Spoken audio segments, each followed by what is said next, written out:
All right. So remember when I said the biggest con of remote learning was technology issues? We just had a technology issue, but we're back. I'm happy to be back. We got everything working again. For the life of me, I don't know how playing a YouTube video was a violation of YouTube's copyrights. But all right, so remember when I said the biggest con of remote learning was technology issues? We just had a technology issue. Okay, now I'm back. Sorry. All right, so now I'm back. Sorry, had a link up. But we're back. Technology, dealing with this is just a 2020 issue. So getting back, and I'll send out a link today of that TED Talk for those of you who wanted to see it. But it's really one that rejuvenates my soul. But how do we build these lasting relationships for learning? And I'll just go by three things. I'll say, one, do you know the students and their experiences? Do you know the history of your Richmond neighborhoods? Do you know the history of your students and what they're going through every single day in order to come to school? And if you don't, then you can't build that relationship. Understanding comes from that place. And the second thing, do you empathize or do you sympathize with your students? Those are two different things. Sympathy says, oh, I know you had it rough. It was hard getting here. Put your head down, relax. Our kids don't need sympathy. We need empathy. They need empathy. They need someone who cares and understands what they're going through, but also gives them the tools to help them overcome the issues that they are facing in their daily life. And that's what loving the kid is. Revolutionary love is holding somebody accountable, holding them accountable for the lessons, holding them accountable for their learning, holding them accountable for their behavior. That's empathy. And that's when you truly, truly care about and love someone.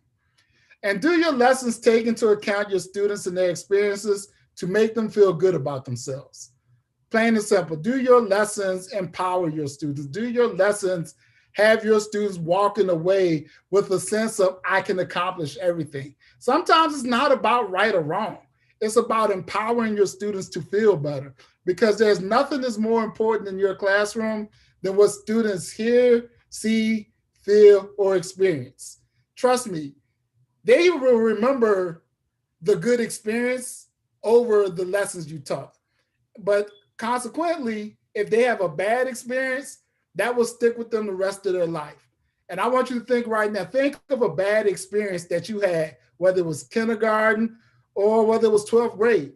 That experience has stuck with you and have you feeling, you still get uneasy today thinking about that. And so you got to think about that when you're dealing with your students. You have to make them feel good about themselves. Jabria, are you smart? Yes. What do lawyers do? Pee on themselves. They pee on themselves? Yes. That's what lawyers do? Yes. All right, good job. Lori, are you smart? Yes. How long is 5 minutes? Like one day. Like one day? Really? All right, good job. Sage, are you smart? Yes, sir. What do chickens eat? Babies. Babies? Yeah, so nobody won't be sick. So nobody, okay, got it. Okay, good job. Zan, are you smart? What goes in a salad? We get ketchup. Ketchup? You put ketchup on your salad? Does it be good? All right, good job. And so I love that guy on TikTok because he makes those kids feel good. First of all, he says, are you smart? And every kid screams like, yes. That's the confidence your kids should have every day when they're in your classroom, because they don't care about how much you know. They don't care about how much you know until they know how much you care about them.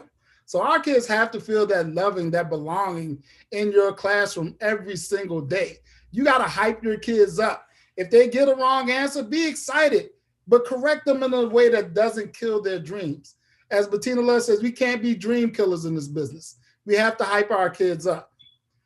And lastly, we have to promote social justice. As we move into this age of reckoning, I'll call it racial reckoning. We're having to deal with 400 years of oppression right now.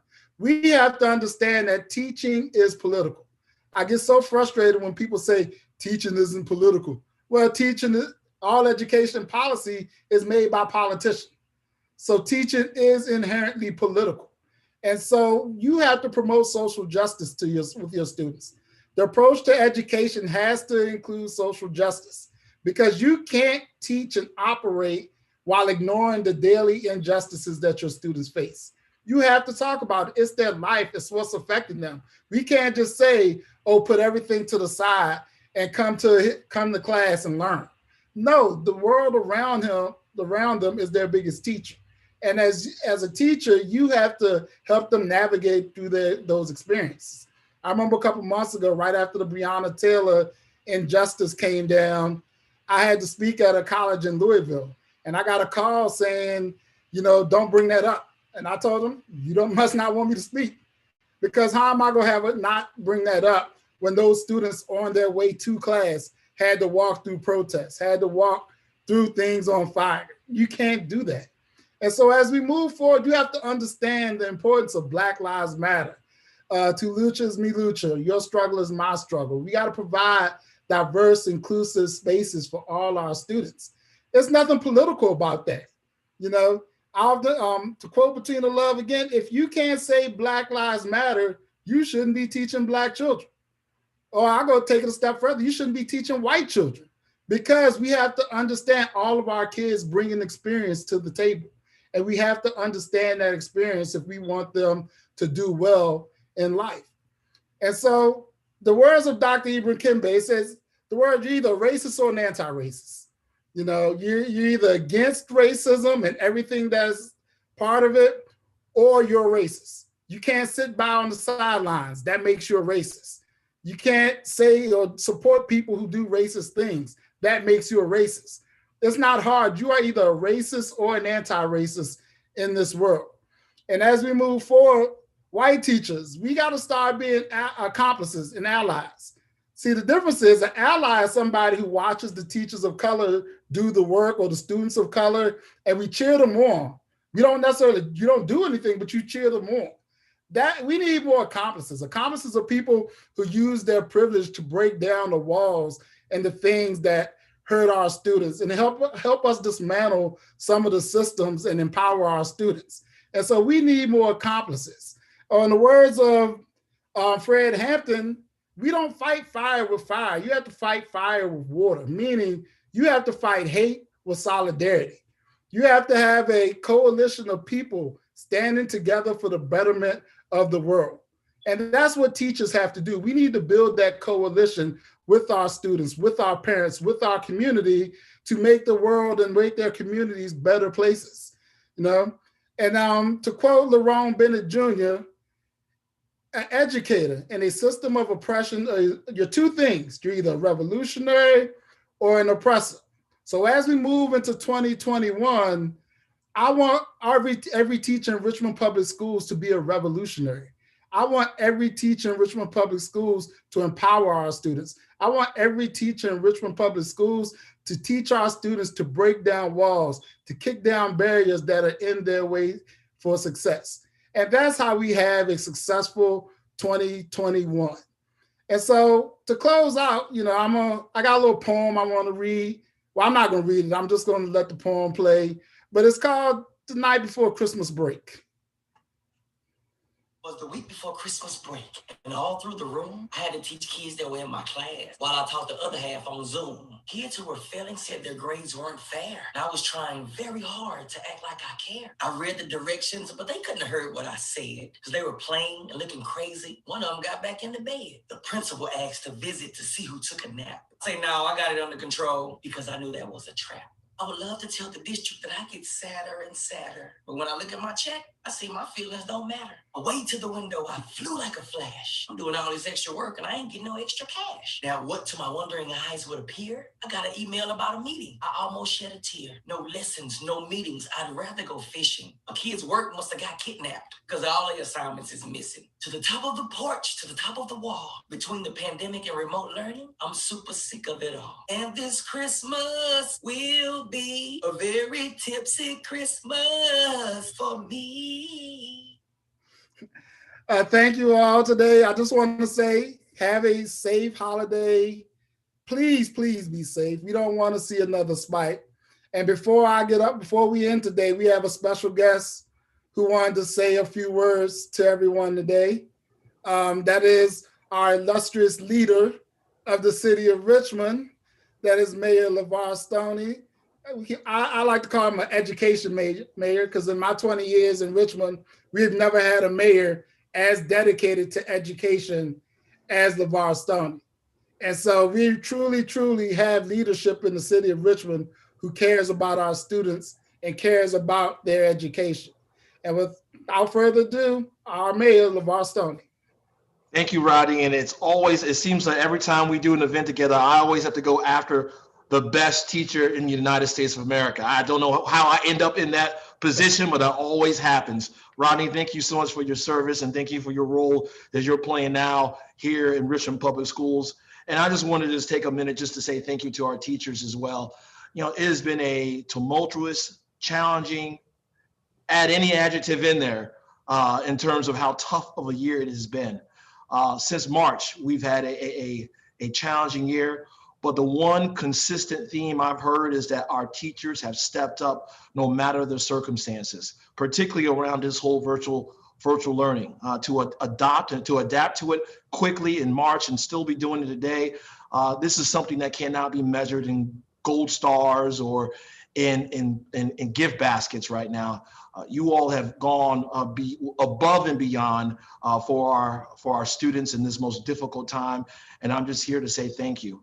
It's all you've poured into doing your job.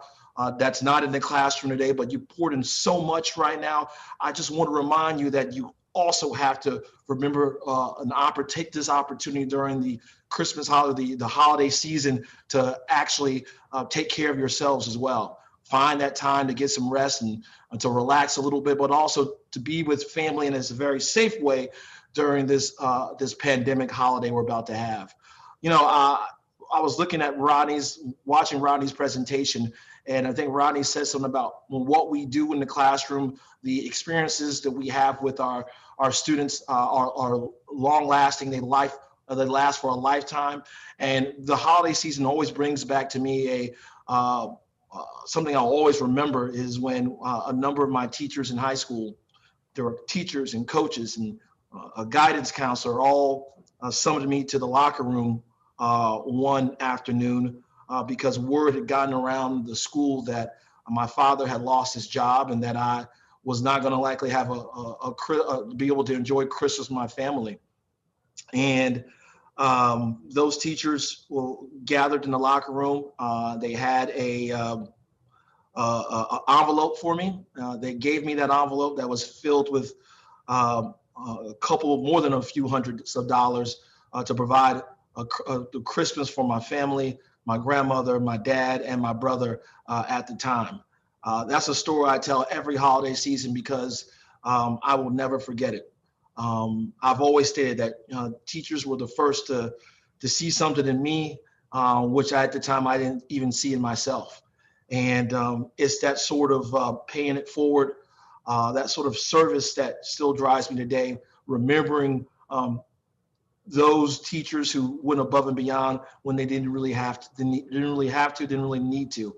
I will never forget that. And it's that sort of demonstration of love and compassion and the empathy that Rodney spoke about that sometimes goes unnoticed in our classrooms, whether they're in person or virtually. They go unnoticed each and every day. And so I want to say thank you for doing what you do and doing it so well. I don't think Richmond Public School teachers get this recognition I think they deserve.